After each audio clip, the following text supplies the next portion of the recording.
Welcome to the Catholic Cafe, where Catholic truth is served fresh daily. We've made you a reservation in the luxurious corner booth, so come on in and see what's on the menu today. Now, here's your host, Deacon Jeff Drzymski.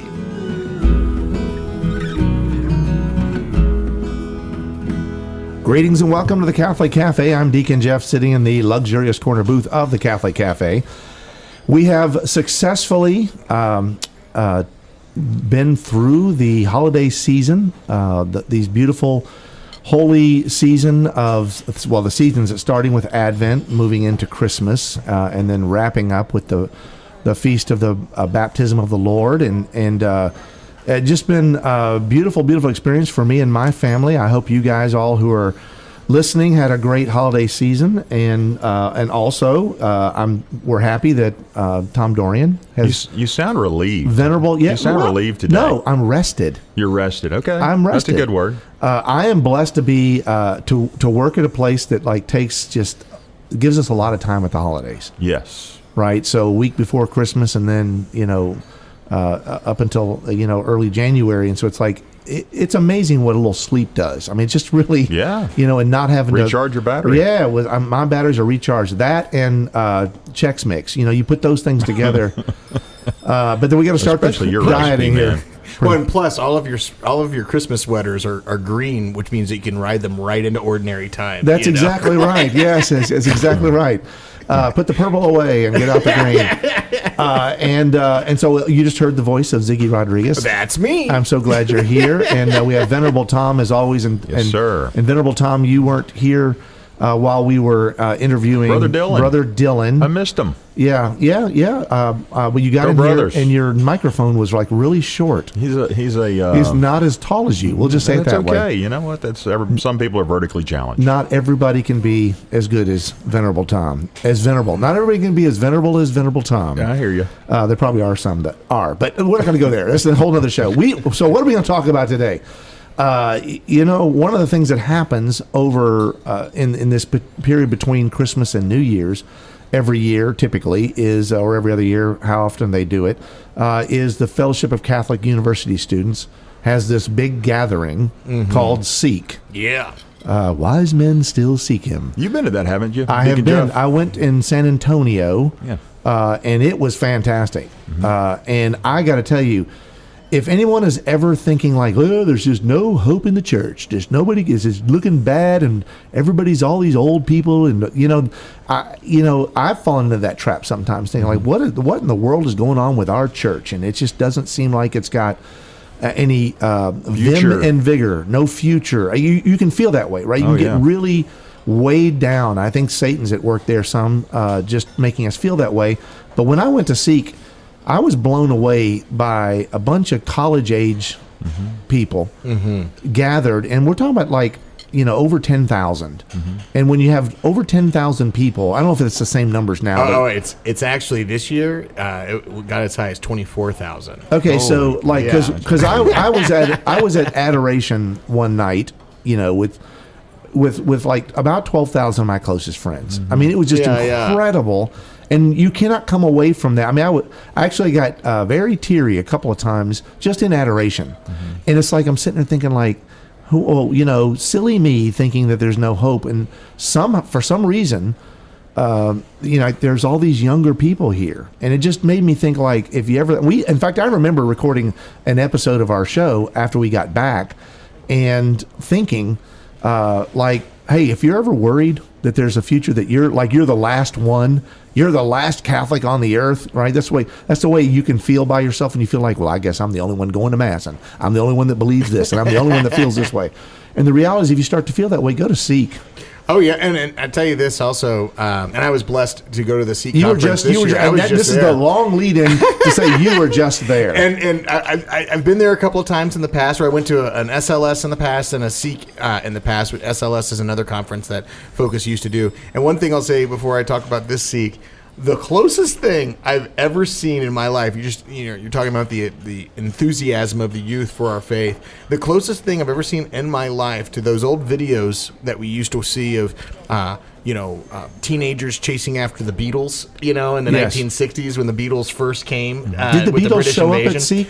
Well, in the form of Father Mike Schmitz, I will say the closest thing I've ever seen was when Father Mike Schmitz was trying to make his way through. This was back in Indianapolis. Seek, just these college students were just like mobbing the guy, and I thought, it's funny because he is like a Beatle with a better haircut. Well, John Lennon said, "We're bigger than Jesus." You know what I mean? Like that. Father Mike Schmitz would never say that. Father Mike Schmitz would never say that, and in fact, it's just a wonderful thing to see college students go crazy for somebody who is literally in persona Christi. So I just wanted to throw that in there, and that in itself is a sign of excitement. There were people who raised critiques about various sort of, do we want celebrity culture in the church and stuff like that, and I understand those critiques, and I've discussed, I've raised those critiques as well on this show. But at the end of the day, seeing young people excited, over the moon, because this person who's in persona Christi, who has brought the gospel to their hearts, is a beautiful sight to behold. I like to think though that there's a difference because they're, I like to think that they're, we'll call their stardom, or the people that are enthralled with them and flock to see them. Yeah, it's really about the content. Yeah, like essentially, it's like a 5-star restaurant. They go there because the food's good. Right. It's good. And some people can go there because I ate it at Chez Tom. And it's like, and maybe they'll brag about that or whatever. But the reality is, it's only going to be in existence for as long as the food is good. And so Father Mike Schmitz is going to be a star as long as he's really bringing the Jesus. Exactly. Right? And that's what's important. And the second thought I have is some of these great historic sites in the church, where these beautiful basilicas and cathedrals and churches built on the graves of the martyrs, they're built there because of the popular pilgrimage that was made to that spot. Right. That they erected a church on that spot where this happened, or that happened, or this home, or where the Last Supper.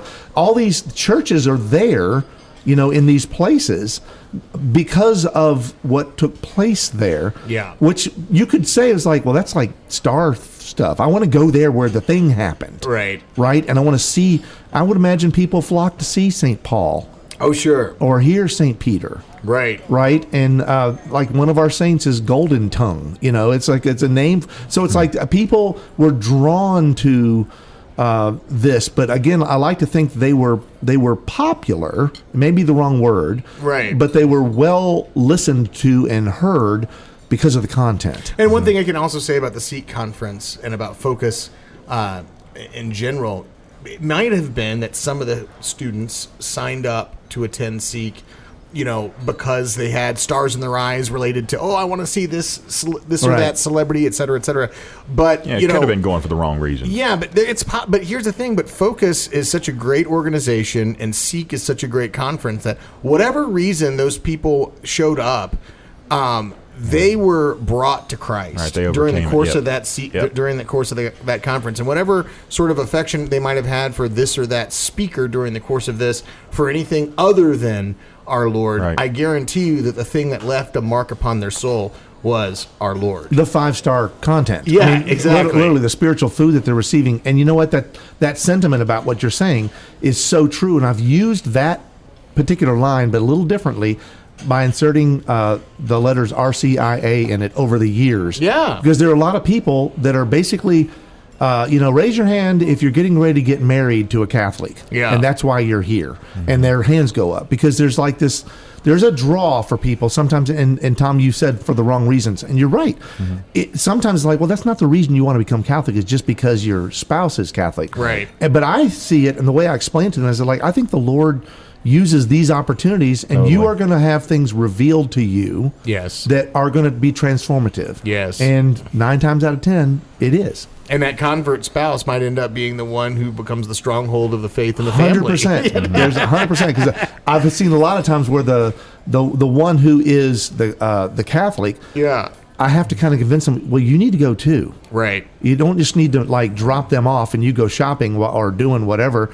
while they're at class, because you're already Catholic. This is not about making Catholics. Right. It's about transformation. If you're getting ready to get married to that person, then the Catholic person needs to be there supporting. And I promise you they'll learn something. Now, this was a very long introduction. It was.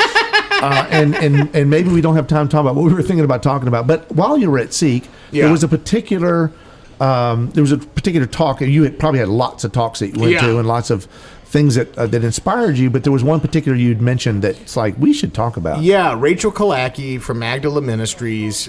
She blew me away. It was really a talk for the women. And if we have parents, if you've got young people who are listening to the show, you may want to exercise this some might discretion. be a time because we're going to talk about some more adult topics coming up. Right. And we're not going to get crazy, but we are going to talk about things that we don't. Some people don't want to have their kids listening to. And I'd heard Rachel Kalaki before on Pints with Aquinas, and frankly, back then I was like, I want her to be on Catholic Cafe one day. And so I slipped in to see her speak, and she runs Magdala Ministries, and it's a very important place in the church. It's a ministry that helps. She's a Catholic young adult, I think in her 30s, maybe her 20s, and she helps women who struggle with pornography, with masturbation, with stuff that a lot of times it's taboo to even acknowledge that women have those struggles too. Mm-hmm. And frankly, it took a long time for the church to really step up and give real resources to men. And one of the points that she raised was this is an issue that now has become a big spotlight issue, but it's still a spotlight issue for men, which a lot of times when women have those same struggles, they feel like they're all the more ashamed and embarrassed because I'm not supposed to have this struggle. It's a man thing, And that's right, because the quintessential images of like the creepy guy in the trench coat. It's not a creepy girl in a trench coat. I mean, all through the 40s, 50s, 60s, the guy hanging out in that back alley and stuff was like it was a guy, right? And guys in a particular way struggle with pornography. And we've actually covered this topic a little bit when we had a guest named Tiffany Leeper, and she worked with GAP, Girls Against Porn. It's actually now called Girls Against Porn and Human Trafficking because that's become so devastating. But she was talking about the fact that data shows that like at least 25 of girls that are 25 and under, like 80% of them have experienced or used pornography. Yeah. And it's like, that's a really scary statistic, right? Especially for like a guy, and because I look at that and go like, we guys try desperately to impress women, and we want to make sure we brush our teeth and our breath smells good, and we don't burp and we don't do other things in front of ladies when we're courting them, right? And that because we feel sometimes about ourselves, maybe it's not a healthy feeling, but we feel that we're kind of like we don't deserve that woman who we put on a pedestal. Yeah. Right. And so we want to put our best foot forward, as it were, in that situation. And then, but when you find out, like, because we might see ourselves in a cesspool of sin sometimes. Yeah. And guys definitely struggle with that. And you just look at the statistics, and it's a huge problem, especially with pornography.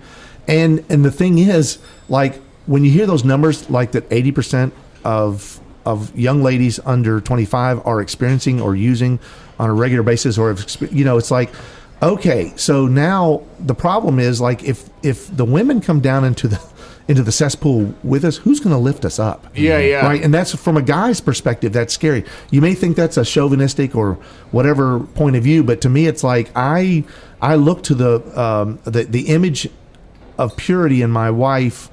And it helps build the chastity in our relationship. Mm-hmm. And I hate your reverence for her purity and her virtue. Yes, yeah. And so this is a problem, and I think this Magdala, who are they? Magdala Ministries. And you don't have to be local to them. They have support online, but they also help people set up support in their parishes. But and really though, that's not the reason. And I do recommend that site for anybody who is interested in this topic. But this particular topic is not actually the thing that caused me to want to have an episode on this topic that I'm proposing. It's something that she said at the end of her talk that just blew me away. And I talked to her afterwards, by the way, and she said that that quote wasn't original to her, but did she tell you to step back? That you were just getting too? You were just like in her face, and you were like all excited. Well, I was pretty excited. Were you a fanboy? No, but anyways, what she said at the end of her talk was that and this applies to everything addiction wise, not just things like pornography and masturbation. She said that the opposite of addiction is not sobriety. The opposite of addiction is intimacy with God. Yeah, and I would imagine that. She dropped the mic, I'm sure. Yeah, it blew me away. And by the way, did everybody in the room pick up on that? Well, I did conduct an interview. No, I think you could tell that everybody in the audience, there was a fairly huge audience, was pretty blown away. That could be a whole talk. And that's why I thought it could be a whole episode here. And by the way, before we dive into unpacking that, one thing we should say is there might be some people who have a picture of addiction and where they say, oh, well, addiction is alcohol, drugs, gambling, and when those things really start ruining your life and they're out of control, it's those really extreme situations, that's what addiction is. You know, if you listen to Bishop Barron, for example, he prefers to define concupiscence, which is common to every human person, as addiction, that we keep turning to things that are... It's an unholy and unhealthy desire for things that are not God. Right, exactly. Yeah, concupiscence is that draw to everything but God. Yes, exactly. And so, which is exactly why the opposite is not sobriety. It's not just about... It's not just about saying no to that thing. It's about saying yes to God, to relationship with God, to saying whatever it is I'm using this thing to fill whatever hole I might have in my heart, so to speak. That hole is a God-shaped hole, right, that we have in our heart, and it can only be filled with God. And if we don't step into that intimacy with God and invite God into that space to crowd out that bad, and also to heal the underlying root causes that bring about the addiction, because a lot of times these addictions and these persistent sins. And really, I mean, even if you find yourself saying, well, I don't think I'm an addict or have an addictive personality, but if you've been going to confession for the past 10 years and you've been saying the same thing every single confession and it never has changed. Might be an addiction. There might be some kind of an addiction that, in that regard. Now, I know a lot of people have, because I've actually recently listened to some podcasts that started talking about addiction. And they were just like things that happened to come up in these different podcasts. And I heard a couple of times talking about addiction, that some people view addiction, and a very common way to view addiction is as a disease. Yeah. Right. And the thing is, they didn't agree that it was a disease. They thought of it more as a human condition.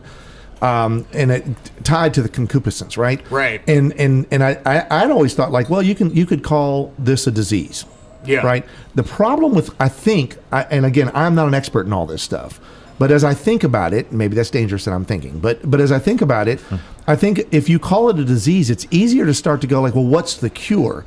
And then it becomes like it's a state of functioning and process, and if I just take this pill, or if I just fill that the need that comes through addiction.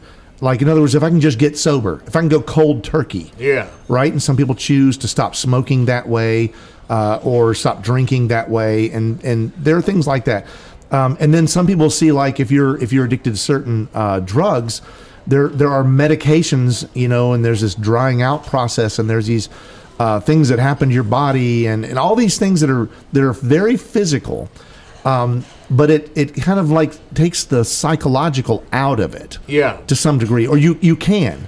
And so I would rather see addiction as like this, from a holistic perspective, as answering a fault in our psyche, that can lead to a chemical addiction, right? But it's a physiological process. So, in other words, it's not just like, and it answers what you just said.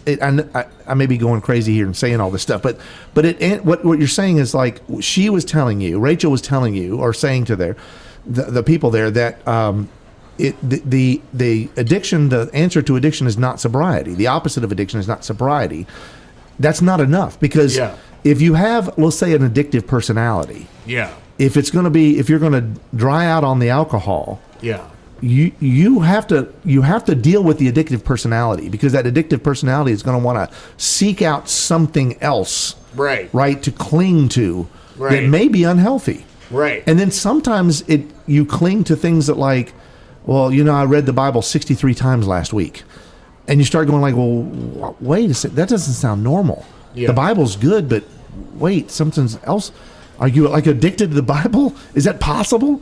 And you start to realize that this is a real big mess. And that's why I love when you told me, she said that the opposite of addiction is being in relationship with God. Yeah, I mean, because that changes everything in your life. That changes everything, right? I mean, and the fact of the matter is, the devil can pour glitter on anything on this earth and try to distract us and turn that into an idol and help us mistake or cause us to mistake this place that we have here on earth as our destination. It's not our destination. This is just we're on a pilgrimage. Our destination is heaven. Right? And the devil wants to distract us and say, no, your home is here, and this is where you need to put your focus, right? And that's how anything can literally become an idol. But the thing that ultimately draws us to those idols, we talked about Father Mike Schmitz earlier, and he gave a homily years ago that really touched me, where he talked about the difference between the fruit and the root. That when you're wrestling with persistent sins, when you're wrestling with addictions and stuff like that, we have to ask ourselves, is this the root? Or is this the fruit? And almost always, when you're talking about persistent sins and addictions and stuff like that, they're more the fruit, and you have to get underneath it all to really take a look at the root. And a lot of times we're afraid to do that. Yeah, that's exactly right. And I do want to make sure that we do have an opportunity to say this in the show as well, that we recognize that there are a lot of problems in society. We recognize there are a lot of folks that are undergoing a lot of really dark and hard and difficult challenges in their lives, that there are lots of folks, perhaps even listening here, who have addictions. And I don't want to downplay any of the therapies, the treatments, the things, because obviously if you're struggling with anger, if you're struggling with alcohol, if you're struggling with drugs, if you're struggling with pornography, I mean, ultimately you need to, those things need to be out of your life. But more importantly, it's not the fact that they're just out and there's this still a hole in your heart that needs to be filled. At least when you recognize that, and I love how you said it was a God-shaped hole that's in your heart. That's the most important thing. That once, and even if it's a medicinal or some kind of therapy that you're undergoing and you're in a doctor's care, that is awesome. That's a great step. But don't let it end with just sobriety. Don't let it end there. Let Jesus transform your heart, to enter your heart and make you the you that you were made to be. Right, to help you become that. And I also love, Sam, how you've pointed out that our destination is heaven, right? And our destination is not like the absence of sin in our life. It's the presence of God in our life. Yes. Right? And so, that involves the absence of sin.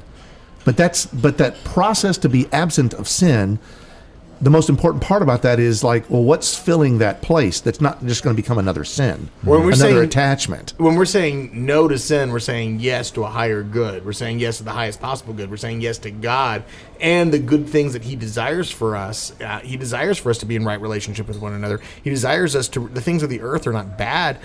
He created the earth and called it good. He wants us. He created every human person and called it good. He wants us to receive those things and the people in our lives and ourselves in communion with Him, and be in receive mode, not take mode. Receive mode, in Him, with Him, through Him, in thanksgiving, and in a rightly ordered way, and a God-honoring way. That's how he's that's what the work of grace is, to be in our lives. And when He asks us to fast from things, it isn't saying, oh, you need to just stop doing this thing altogether forever.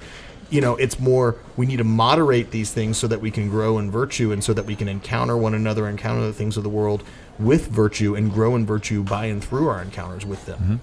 As we start to move through ordinary time and essentially into Lent, you mentioned fasting, and again, we've done shows on this, but the idea of fasting is not just getting rid of things in our life, but really getting rid of attachments. Right, letting go of attachments, letting go of the things that like don't want to be let go of. Right. The things that are literally glued to us Right. or grasping onto us, and some are worse than others. But the reality is that's why, Holy Church asks us to fast or to let go, especially during a time of Lent, of spiritual purification, where we are now, what is the focus? Where are we focused? Where are our hearts? How can we be transformed by Jesus if we are, quote unquote, satisfied, at least we think we are, by all of these worldly things? And the reality is, until we get rid of them, fasting is an opportunity for us to say, like, wow, I never realized just how attached I was to Diet Coke, or how attached I was to whatever. And it's like you start realizing, well, Diet Coke's not a sin. Yeah, but it's an attachment. Yeah. And if you drink like 23 a day, there might be a problem there. Yeah. Right? And that problem is not that you're drinking too many Diet Cokes, is that you're not finding satisfaction in your relationship with Jesus Christ. Right. I know that sounds like pretty simplistic, but honestly, kind of really is. Mm-hmm. Love Jesus because Jesus loved us first. Right. And when we recognize that in our lives, when we experience that in our lives, then what Rachel was talking about there with Magdala Ministries, support that group, because there's a lot of people that are struggling. Right. There's a lot of young ladies that are struggling in this way. Not to mention all the guys that are also struggling in these ways. And it's like, this is why, we don't want Satan in our lives. We don't want to allow all of those things to lead us away from that ultimate goal, which is heaven with God for all eternity. And so that's why it's important that we see all these things in this kind of balance, but understand that Jesus loved us first. Jesus wants us in his arms, and that we need to be invited into that. Let's ask the Blessed Virgin Mary to help us in this quest. Hail Mary, full of grace, the Lord is with thee. Blessed art thou among women, and blessed is the fruit of thy womb, Jesus. Holy Mary, Mother of God, pray for us sinners, now and at the hour of our death. Amen. Thanks for listening to the Catholic Cafe.